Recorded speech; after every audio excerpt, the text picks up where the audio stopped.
What if you could change your life? What if sorrow could become joy and the darkness the light?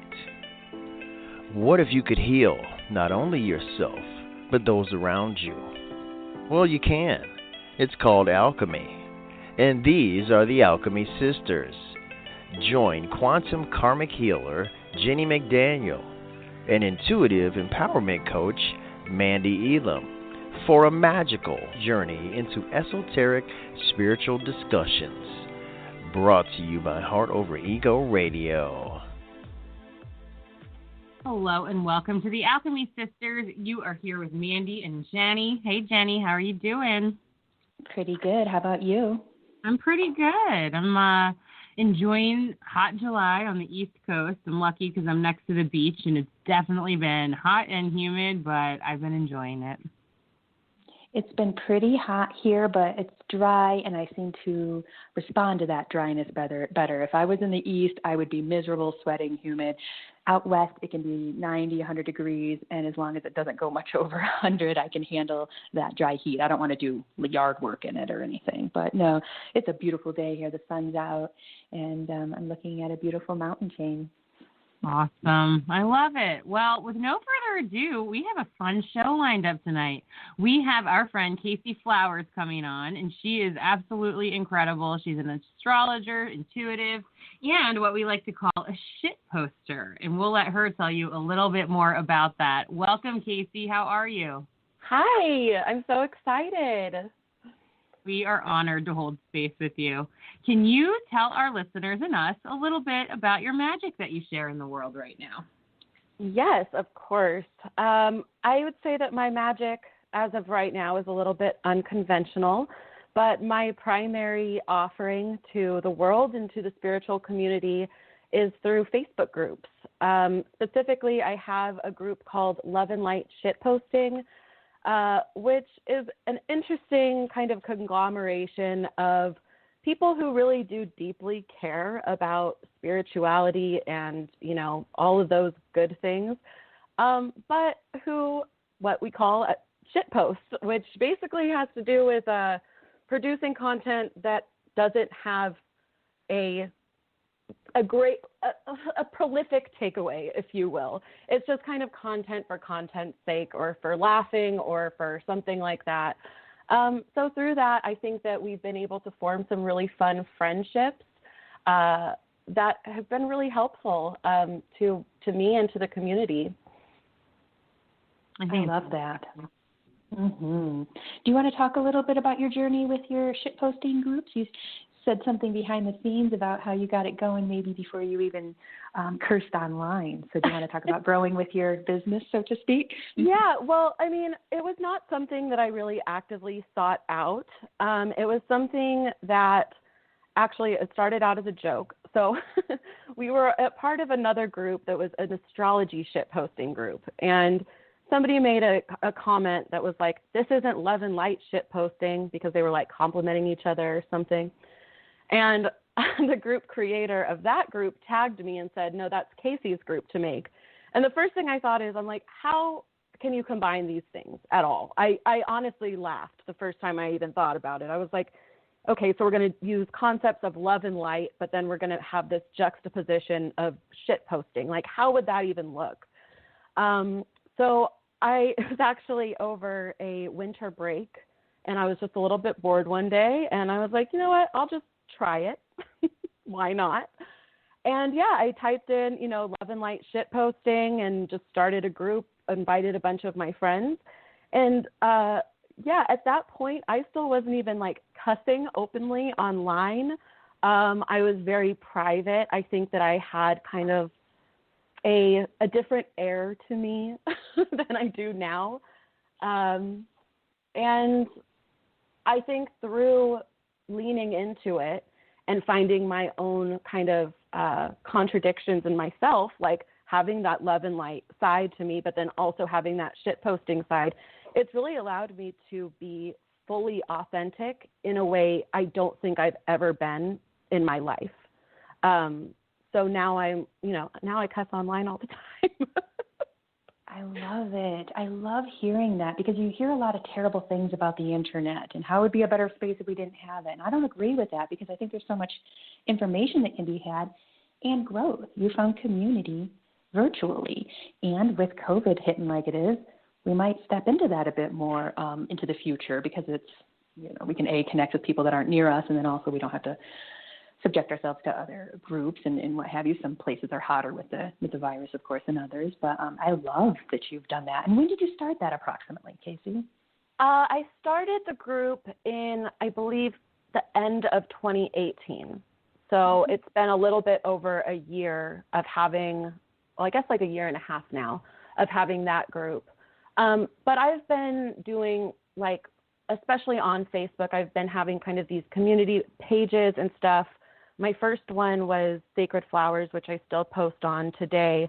I made that one in 2013.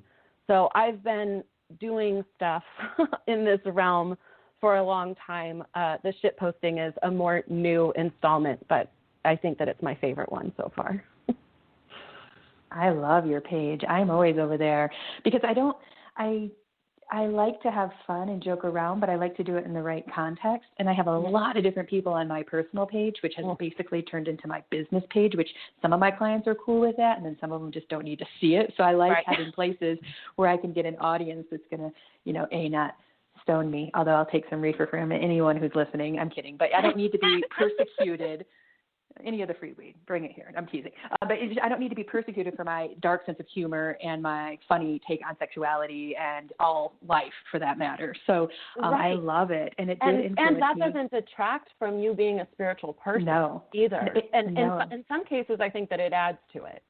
It has, and I feel like the lighter I take things, the more productive I am. If I start to get too egoic and think about it too much and analyze it too much and try to put it in a box too much, it doesn't flow as well as when I come at it with that ease and grace that I often find in humor. And it's one of the oldest forms of entertainment, is the storyteller that turns into the comedian who tells jokes, and then you get the jester energy, and I love it. I think it's a great energy.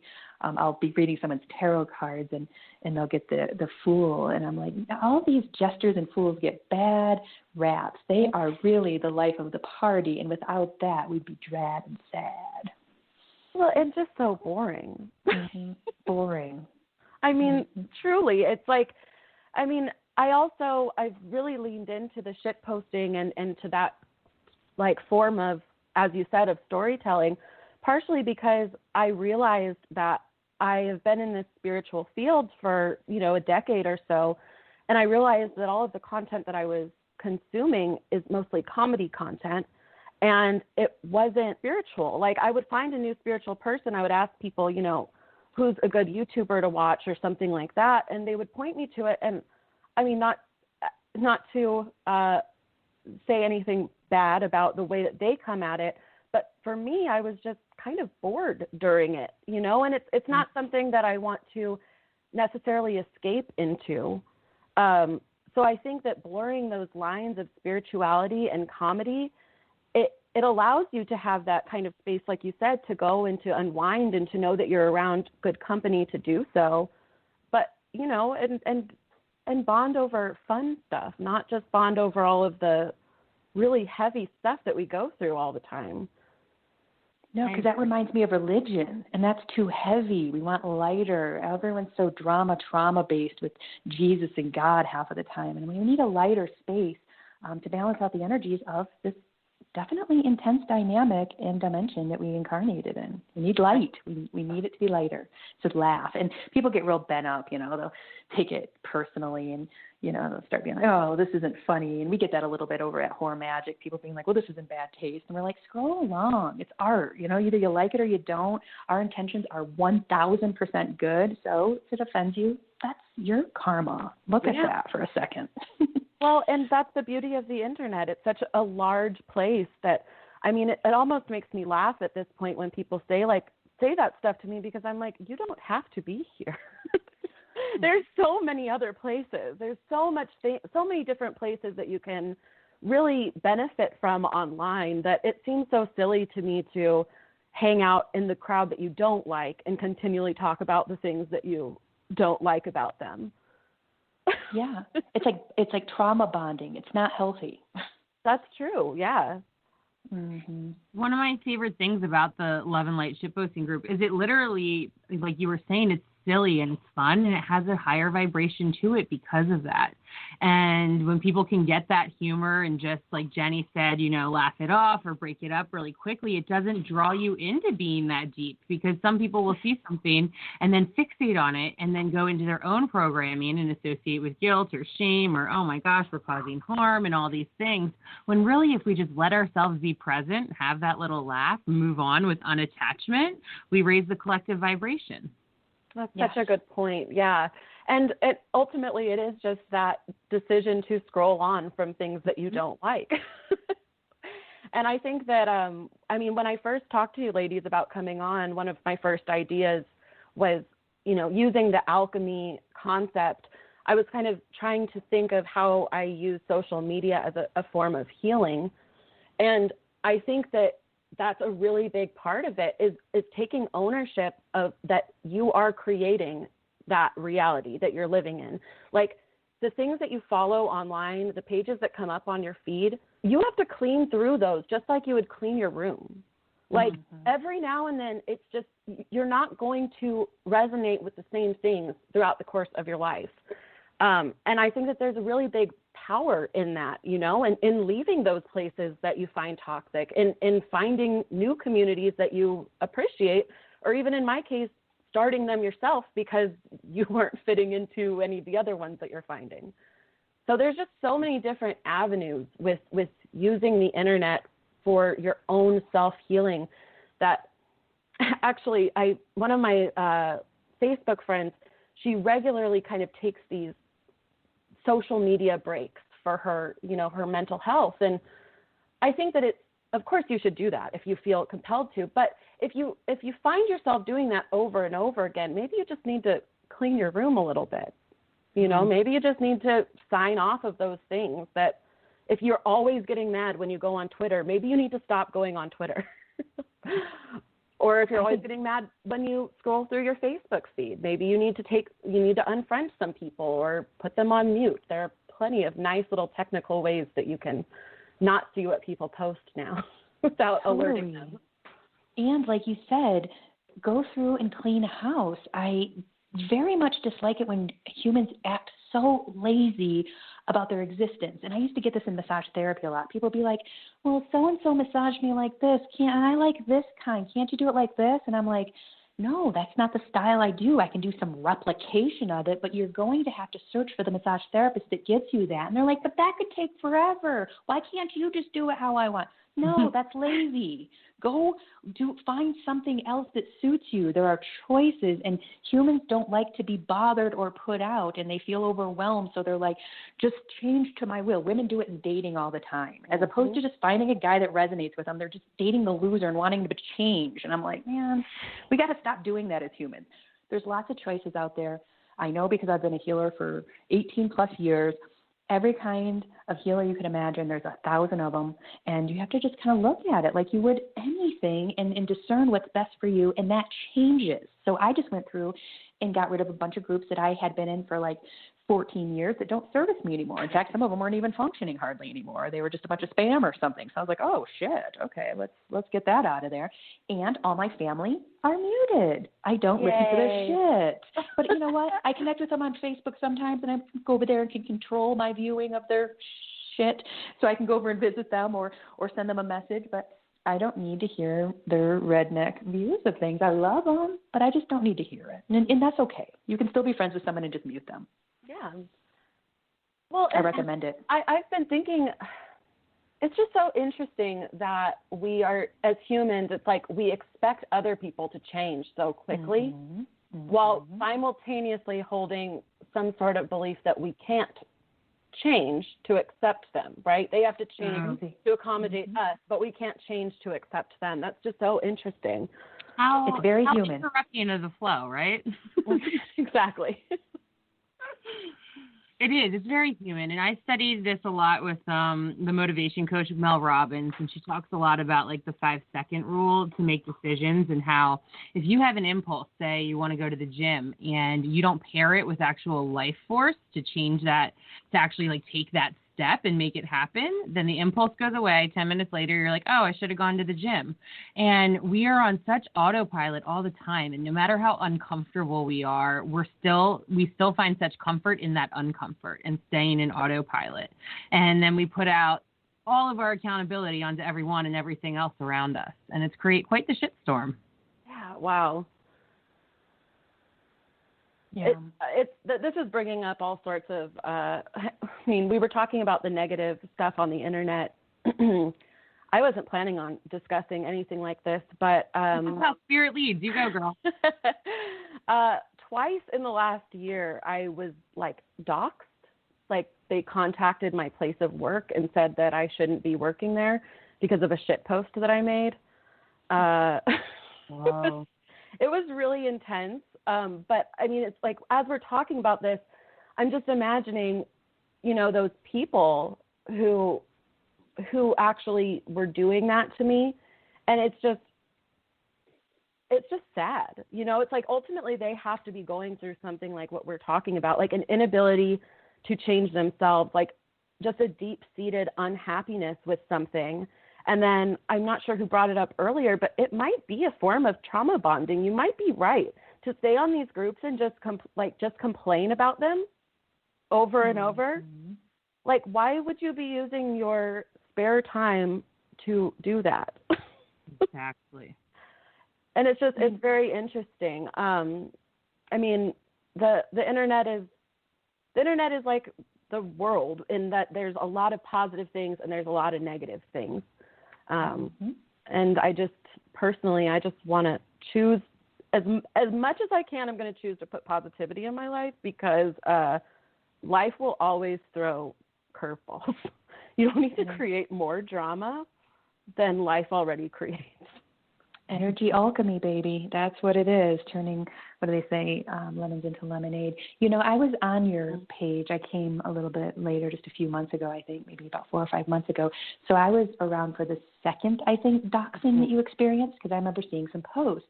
And I can't not be psychic. It's just part of me. So I was reading the energy of some of the source of that doxing, where it was coming from. And it does look like that was karmic. So it looks like that group or person, I can't tell exactly what it is. It just looks like energy, and it doesn't look very healthy, and it looks very egoic, but it looks like they've thrown you under the bus more than one time in parallel lives. So it does look a little bit karmic. So I'm glad that you nailed it karmically. They had an opportunity to express more heart energy, but they didn't, and you did the beautiful thing, which is not, I'm sure it affected you and stressed you out and stuff, but they're saying you moved on and forward and kept moving in your own direction at your own speed. And they're saying in parallel lives that could have easily knocked you down, and it has. So you've proved yourself more a lot than you could imagine. And spirit guides jumping up and down, doing like, you know, like a cheerleader stuff. So it's very good. Well, this time around, I have my North Node is in Capricorn in the 11th house. So if that, I mean, we're talking about Capricorn, like the business, you know, the boss, the father figure. And in the 11th house, that's all about networking, and that's all about online too. So I'm really learning to step into that, and learning to like, not like, when all of that happened, it definitely passed through my head that I didn't want to do it anymore, that I was like, this isn't worth it. And I really had to confront that and say, okay, well, what is worth it about this? And I took a little bit of time to myself. But yeah, I didn't retaliate. I didn't let it break me. I definitely it has affected me, but I think after all of this time, I think that it's just really made me stronger. And honestly, all of that stuff, it is so hard to say, but really it only has as much power as you give it. Exactly. If I wouldn't have cared about it, they wouldn't have cared about it. It's so hard for me to say that, though, because it sounds victim blamey a little bit to me, right? Like, well, if you just don't care about it, then it won't matter. When we have the right to care about it, but I think that after going through that, it's like now whenever I see even a a hint of it, I almost take it not as a joke, but I don't take it nearly as seriously. I don't feed into it, so there's nothing for them to get, you know? You're tempering yourself. Yeah. You're tempering yourself to be incredibly strong sorceress, energy worker, online guru. That's brilliant, and that's what it takes. We had a pretty intense troll, didn't we, Mandee? Do you want to tell them about that? The whole time. We did. We had our friend Drew on the show, who we love, and he's one of our producers and helped us to find this network. And he ended up getting a troll because he posts controversial questions sometimes just to have like talks on his page. And then he had a crazy troll who contacted every single person on our network, every single guest that we had ever had on the Alchemy Sisters. It's like, where do the people get this like energy, you know, in this time? Right. And he basically just harassed us until we made some sort of statement saying we weren't working with Drew, and that's actually what ended up birthing our new network quite a bit. We took a little pause and reevaluated, and then we really put some nice energy work up around the whole thing. But it was exhausting and it was scary. And for me, though, you know, it gave me an opportunity to really work on my actions and reactions and not allow it to instill fear in me and be like, okay, this is just one like psycho person and it's annoying and it's not fun. But most of our followers are kind of understanding what's going on now, and we don't need to take that personally. And so it did. It strengthened me in a lot of ways. It got us ready to handle the next chapter of who we are. But at the same time, it was a really interesting energy to observe too, because it takes a lot of tenacity and focus and devotion and anger and energy to go through with all of that. But it exists out there. And he came back a second time, and guess what? We kicked his ass this time. We didn't have to close down at all. We can give Crystal a lot of credit for that. She killed him. Yeah. I was sleeping. I didn't even know. It was like 12 hours later, and I was like, oh, wow, he's back and it's taken care of. All right. He did. It's always easier the second time that you're dealing with something like that, though. Especially the second time with the same people. You know, we're light warriors, just like we did in the battlefield. You know, your first battle, you're probably going to learn a lot of things and a lot of what to do and what not to do. And then when the next one comes, you're stronger and you're stronger and you're stronger just after that. You know, and as scary as the internet can be, I think, and I love what you're doing with the community because it can be so inviting. With the exception of Jennie and maybe like one of my other soul sisters, I've met every single one of my like amazing ride or die soul sisters online in safe communities. And now a lot of us have been able to meet up in person. Some of us haven't yet, but it's really cool. And I noticed for me, my Facebook feed was finding my authentic voice a little bit. Shit, the person I was in 2016 to now via just elections and politics is completely, you know, different. And it's so cool to like look back and watch yourself evolve. And so many people are like, oh my God, I can't believe I said that. And I'm like, of course I said that. That was my conditioning back then. But I knew it changed and it shifted, and it's really cool. And so I've been able to find my voice more and more. And like you were talking about being afraid to like, you know, curse at first. I can remember like putting my first F-bomb on a long time ago, and it was scary. Or like the first time I shared a vagina, or the first time I talked about my psychic shit, like whatever it was like,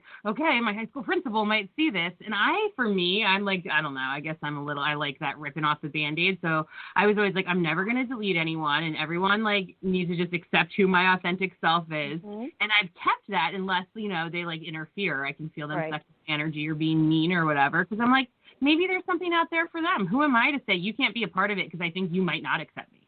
I'm like, that's a little Mandee. So I would pull it back in. Yeah, I've been all over in my head and all this shit, but I love it. And it's brought me to who I am today. And it's been a wonderful tool for connection and community and finding my voice. Well, and I think that Facebook is uniquely built for that. There are a lot of people that just hate Facebook altogether. It's kind of an old person's platform. I'm going through my first Saturn turn, so... Yeah, apparently we're dinosaurs.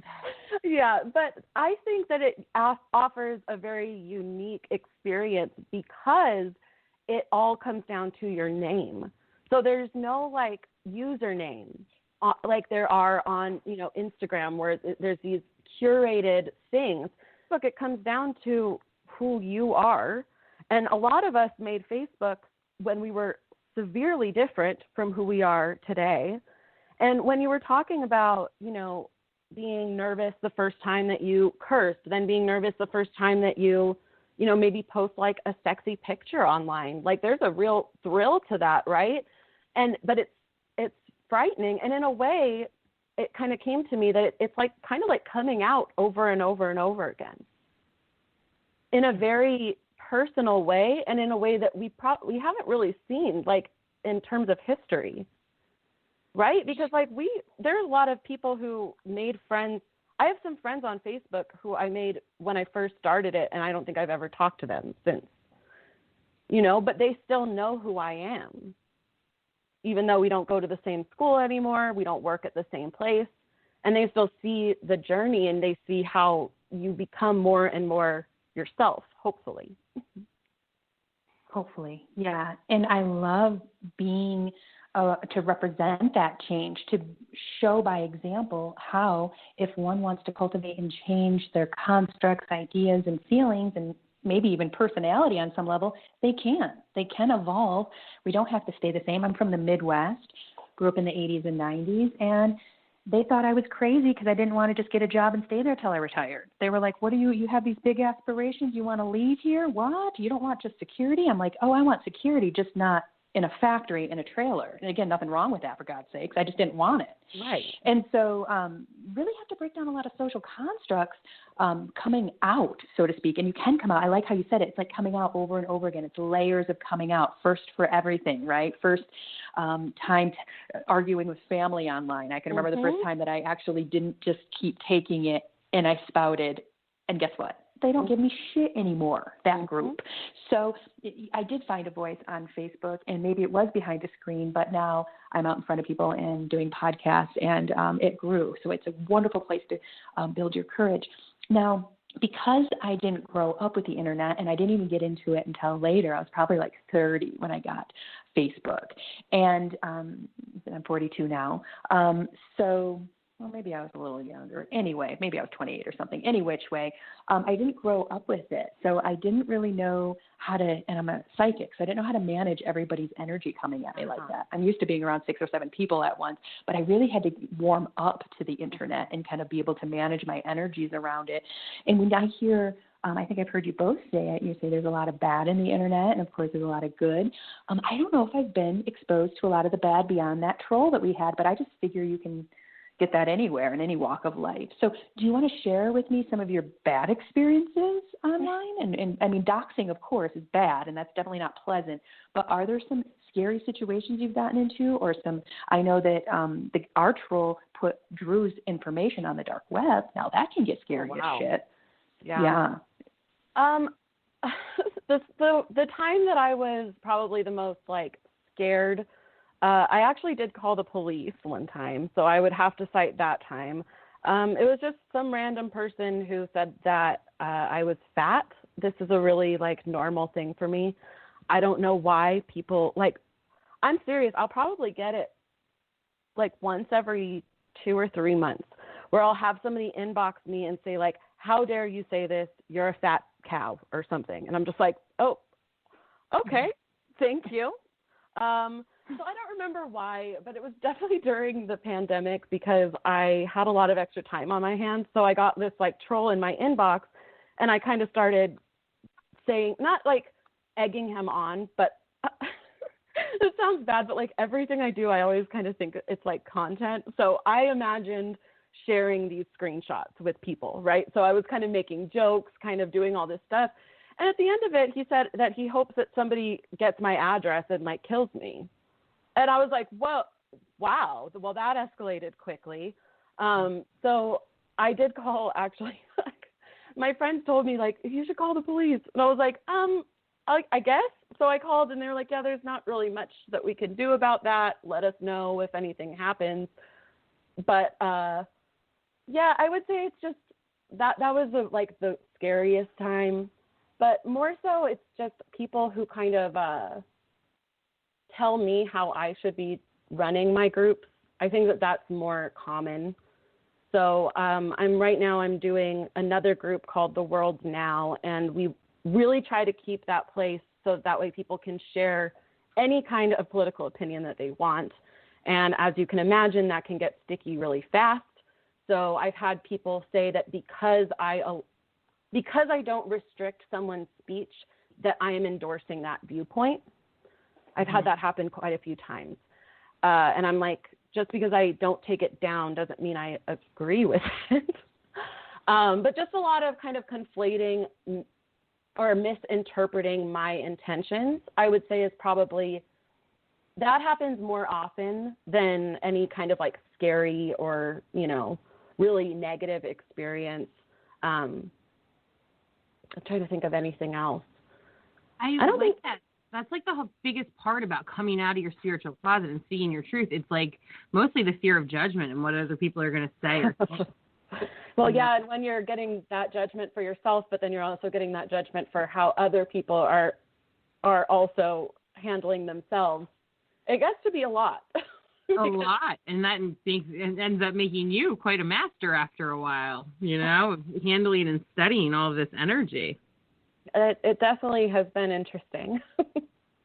Ladies, let's run to a commercial. Everyone take a quick break. We'll be back in 1 minute, and we'll talk more with Kaycee. Great. You are listening to Heart Over Ego Radio, a network of shows offering healing and guidance for your beautiful journey.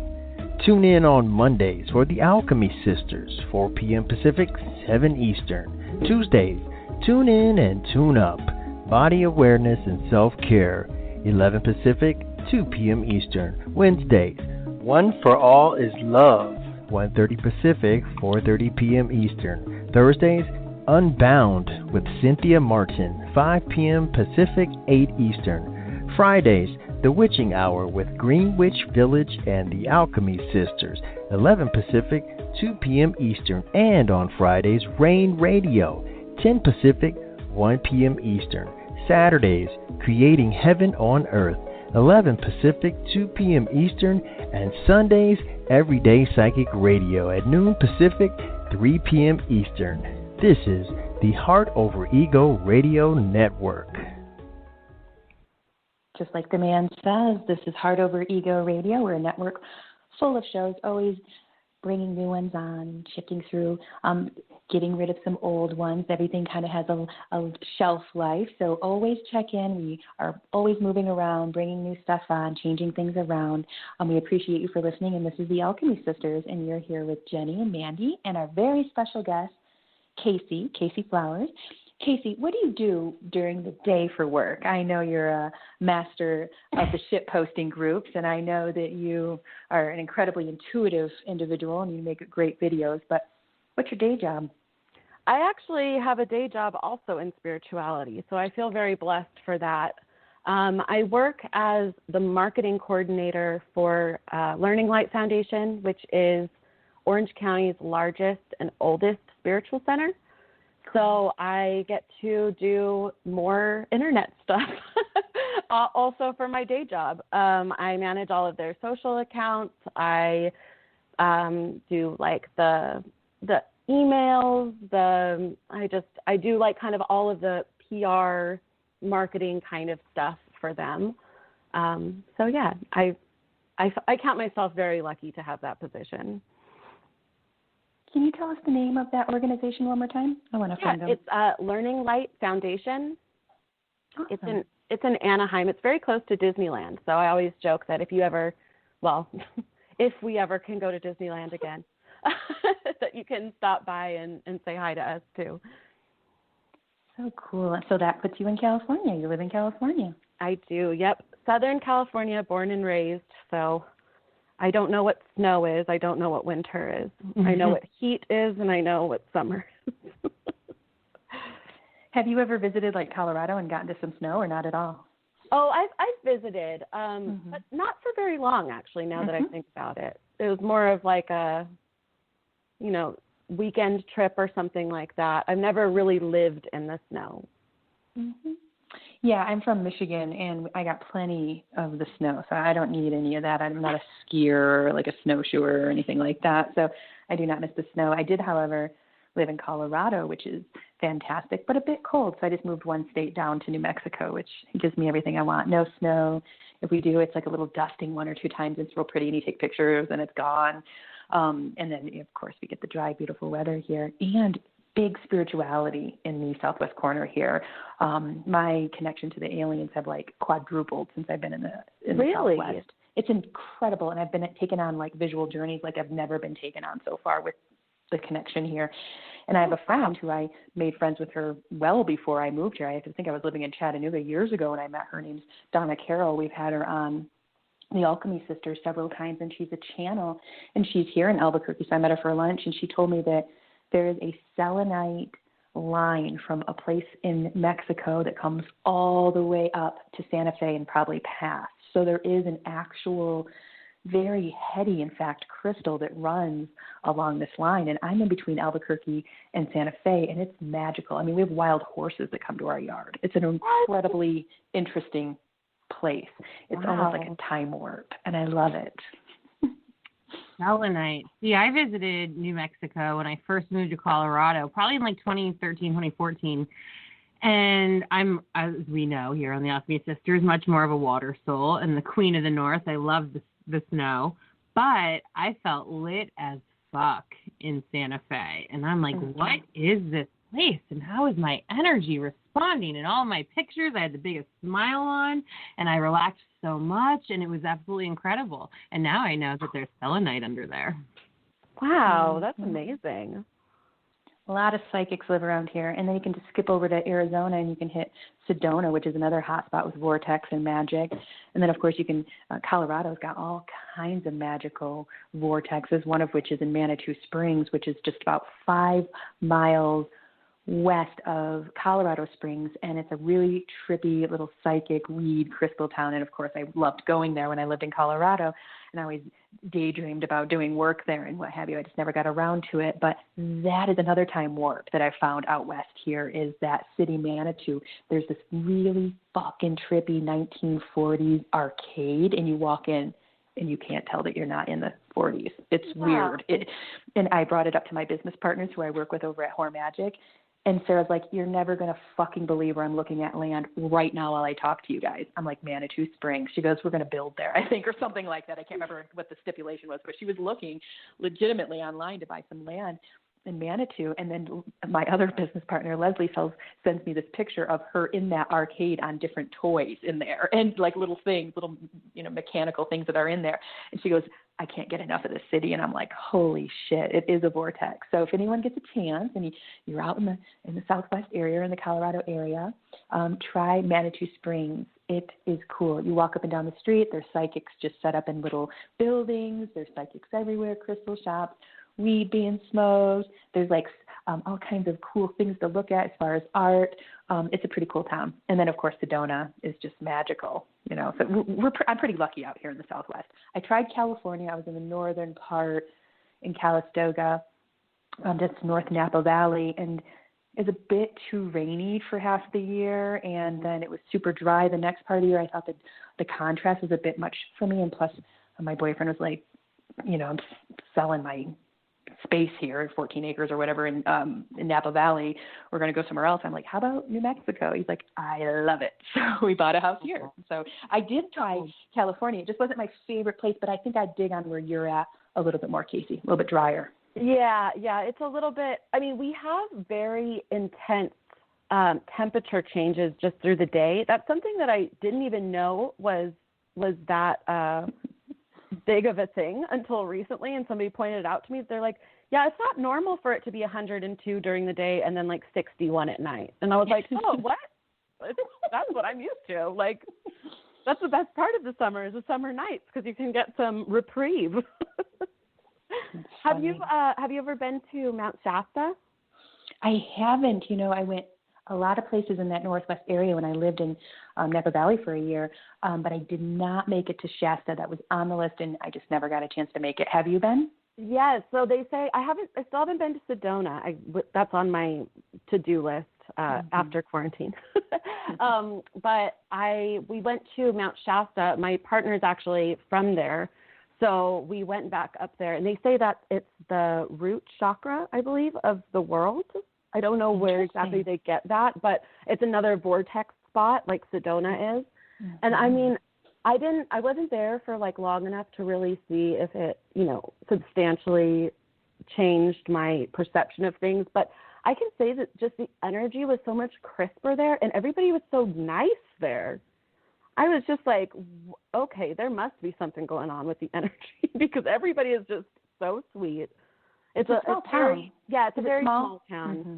And they have like the one street with like, again, like the crystal shops and all of that. Mm-hmm. So it's definitely worth. And then Mount Shasta, I don't know if you know, but it's actually a volcano. It's a dormant volcano. So there's always snow at the top of it. They say like even during the hot summer months, you can still look up at Mount Shasta and see that there's snow on it. So it's a really nice place. Whenever I see pictures of it, it's just so immaculate and majestic, and I'm like, oh God, it's still on the bucket list. I got to get there so we can get around a little easier.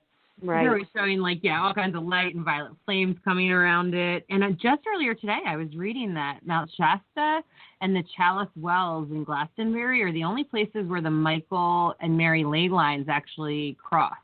And that there's supposed to be these really incredible vortexes for becoming very sovereign beings and balancing your masculine and feminine equally. Wow. I guess and I haven't studied ley lines a ton yet. I'm still just starting to get into it. But I guess a lot of them are typically charged one or the other way, and it's rare that they intersect like that. And that's why Mount Shasta and then the Chalice Wells in Glastonbury are so potent with those energies, apparently. That's so interesting. Yeah, I'm not sure. I want to go back there, though.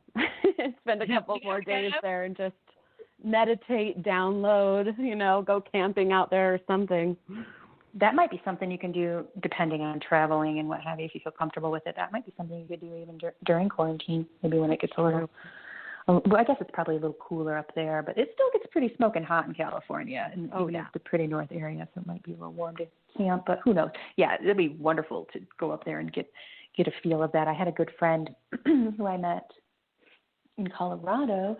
His name is Bob, and he's real cool and real metaphysical, and he had moved up to the Shasta area, and he was there for a good 7 years, I think, and I think he moved on to somewhere else just recently, but he got download he was just an antenna there. If you look back on his Facebook page when he lived there, it was just constant downloads. And I'm like, oh, shit, that is no joke of a place. Check it out. Well, speaking of traveling and quarantine and all the things right now, I just want to give our listeners a little reminder that Witchin' Weekend is currently most likely going to be postponed, not officially yet, but with travel restrictions, we decided to wait on sales at least for a couple of months, and we're going to see kind of what's in the highest good of everyone about that event. Mm-hmm. And then also, Jennie, I feel like you should mention a little bit about this new horror magic movement. And what's Yay, do it. I can't wait to hear some more about it. It's my favorite thing to talk about. Well, myself, I'm Jennie McDaniel, and my two business partners over there, Leslie Lyon, as well as Sarah Murphy, both good friends of mine, have created literally overnight a movement, and we call ourselves Horror Magic. We're the original Horriors, so we use the word horror and warrior and smash it together and say that we are breaking down the stigma around sexuality, we're bringing in some more understanding and awareness, and we're going to reclaim that word horror. We like to use, and I know it was used before this, but we like to use Mary Magdalene as our base and say you can see what they did to her in the Bible by calling her a whore to suppress, repress, and oppress her sexuality, which was wild, and so wild that Jesus liked to get down with her regularly. So they stifled her sexuality, her creativity, and if you know anything about the chakras, right at the belly button is a sacral chakra. It has everything to do with creativity, your sensuality, your sexuality, and the rulers that be, I'm imagining it was all the church back then, really didn't like that creativity. It didn't make good little minions. So they started to oppress, and close down a lot of the temples back in the day where Mary Magdalene taught and learned about sacred sex because, again, of the potency of it. And the powers that be didn't like that, and they had control issues. So they repressed it, and they called her a whore. And, of course, she doesn't get depicted as Jesus' wife in the Bible, but if you get her gospel, by the way, I recommend it, Gospel of Mary Magdalene, it's incredible. And clearly he was her boyfriend or husband, however that went, partner, and they did sacred sex. They did tantra. They didn't even touch, and they went into orgasm. Speaking of Manitou Springs, I was guided to a book on a shelf, didn't even look at the name of it, paid for it, walked out. It was a channeled book by a Jewish woman about Jesus and Mary, and they go into depths about how they didn't touch and they would be into that bliss space of orgasm, and they would be flying high, so to speak. So that was a lot of power in sexuality. It's just going to break through the layers of the suppression and, again, oppression, repression, suppression that has been put around sexuality in general, which then retards it, which then turns into something very dangerous like pedophilia. You can see that happening in the Catholic Church when you take away something very beautiful and natural like sexuality from the priests. They're going to act out a very natural feeling, sexuality, out in whoever's around. Small children, nuns, whatever, they got it. And that was ridiculous. If they would have just let them be natural human beings, and if they wanted to choose to be celibate, that's a choice. But no, they came down with an ironclad fist and put too much ego on it and said no families for priests, no wives. And then before you know it, you've got this disgusting result thing. It was probably there before that too, potentially, but it got real bad, I think, after that. And you can see what happens when you repress sexuality. So we are breaking down stigma and bolstering anxiety and stress and guilt and shame around sexuality, and we're making light of it, kind of like a shit posting. But we do a little bit of everything over there. And we are creating courses. So if you haven't liked and followed us, go to Facebook, and we are also on Instagram. Search Horror Magic, and our group is called Team Horror. So like, share, we're going to go on a mission together to break down all kinds of stigma around sexuality. It'll play out however it plays out. We're holding the space, and we're holding it really big.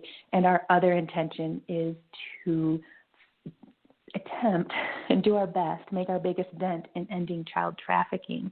And we're going to do this in a multitude of ways, one of which is shamanic journeys to heal the dimensions in which we feel hold a lot of the evil or ego that keeps in place that pedophilia, trafficking energy. So we're going to go through the physical and hold space in the physical, and then we're going to go through the spiritual and energetic and heal from that way.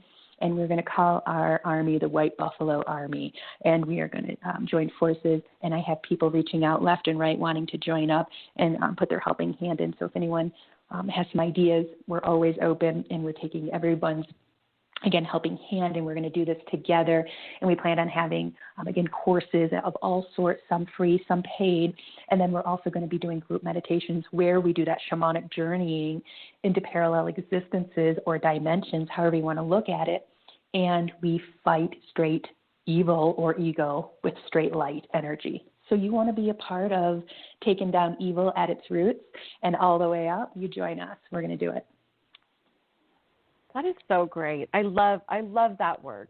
I mean, truly, it's like like I was telling you before, there's a lot of parallels with my experience and with the mission of that. And I was actually curious. I was planning on asking you why the word whore. So I'm glad that you brought it up. I was wondering if it was a play, so that way you could do the horror thing, or if there was like a reason, not to pick like slut or something like that. But it makes sense from the Mary Magdalene angle. Mm-hmm. And we all have connections with her, the ones, including Mandee, even over here at Heart Over Ego, and a lot of the hoes, we like to call it over at Heart Over Ego, are also connected with Mary Magdalene. So we like to tease over at Horror Magic and say, we'll be a band. It's the Horror Magic and the hoes. And so we'll all work together to do all kinds of healing. Of course, the Heart Over Ego radio station or podcast network is a little more spiritual based, where Horror Magic is an entity of its own. But yes, we're saving Mary Magdalene's name, and that's the word we chose, and I'll tell you how we chose it. There was a meme. I think it was on your page, actually, Kaycee. There was a meme, and it might have been on one of the witch groups that I follow. It was something, one of those groups, and it had little baby Yoda, and he's like looking up all gazed in his eyes, and the writing says, when you just do 6 shots with a stripper and she climbs a 20-foot pole and does spins, and then little baby Yoda says, that's Horror Magic. And we just died. I mean, I tagged them both in it. That and wasn't my group. And we were just like, oh, my God. And so Sarah was like, this is the shirt I want, because we're always teasing about what we want our shirts to say, And so if we ever made shirts, which we do plan on having swag, by the way, you want a Horror Magic mug, you should go ahead and get one. Yeah, we saw that. I saw that post, and I tagged them both in it because I had just add them to your group over there. I was like, oh, you guys are going to love this shit. Lots of content. You're going to die. Share shit here. It's fun. And then just that day or the day after, that post came up, and I was like, my favorite meme of the day. And they were like, no way, I want a shirt like that. And then we just were like, we have to do something with that. And then we just built Horror Magic. Oh, my gosh. How funny is that I wanted to ask about the origin, and it happened in my very own group. Mm-hmm. It was born there. That. Mm-hmm.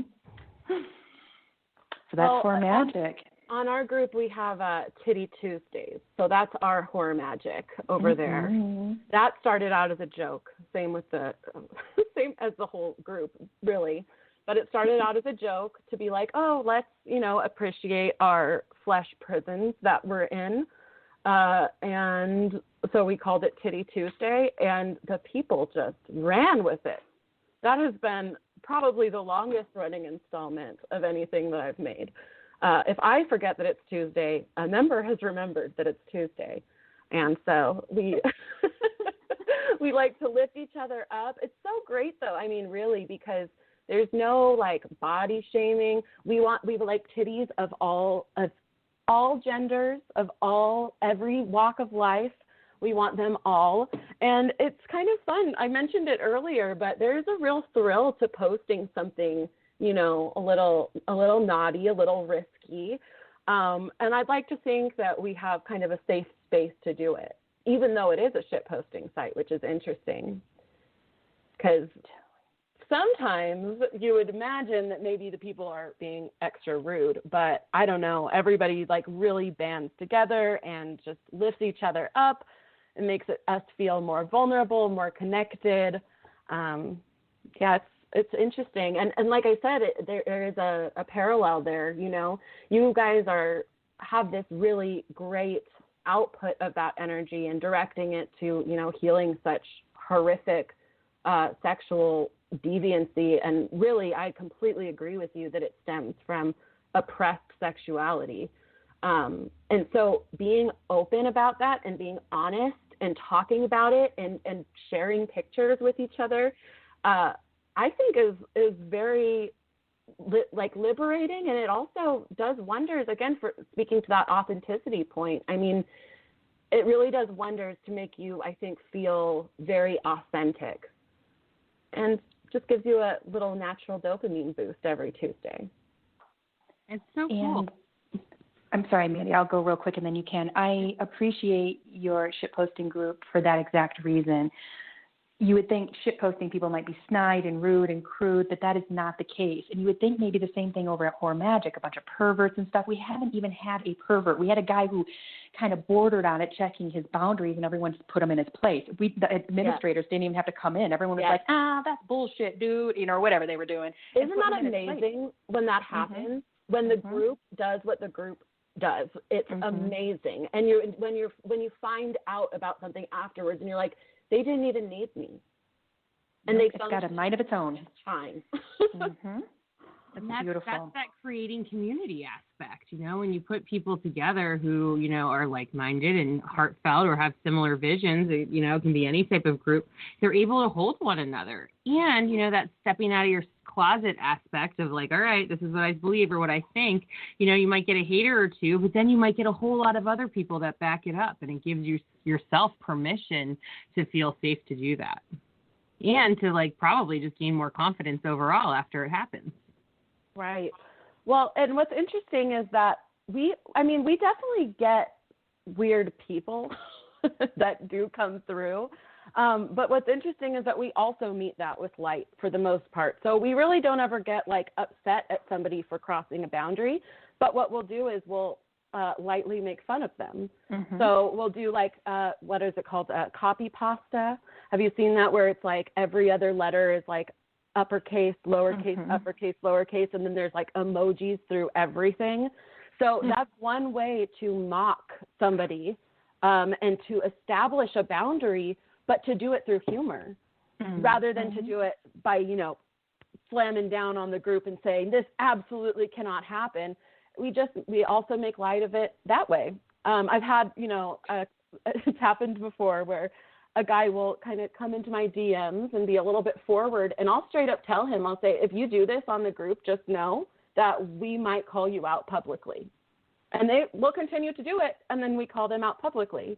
So it's just bringing everything into the open, right? If you want to act however you want to act, that's fine, but we reserve the right to laugh at it. It's like the people who record the Karens and the Kevins. It's like these people are losing their shit in Central Park over something stupid, and they are being videoed, and they don't care. And we're like, then you get to be the Internet's going to do its job, and you're going to lose your job if you're going to be a straight-up racist bitch, and we're going to record that. So I think that there is something in the community. I don't normally say shame people to learn. In fact, that's usually not the best way to approach it. But if you're in situations like Kaycee was talking about in her group, or if you're in a public situation where someone's just being straight-up racist to somebody, video that. The Internet will take them down. That's kind of it's kind of like herd immunity, but not medical. It's more of like an emotional, like, no, we're going to protect people who are doing nothing wrong, sitting there. That gentleman was bird watching in New York City Central Park. This woman's dog was chasing through a no-dog area, running the birds off. So he said something, put your dog on a leash, right? This is an absolute leash place. She lost her shit, went totally cuckoo. He was just recording her, and the next day the woman lost her job. Like, I don't even think it was 12 hours later. So you can act like Kaycee said, you can act how you want, you can be how you want, but the response is on us, and You're not in control of that. So act a fool, you get treated like a fool. And I agree with you that I don't think that it's great to say that anybody should be shamed.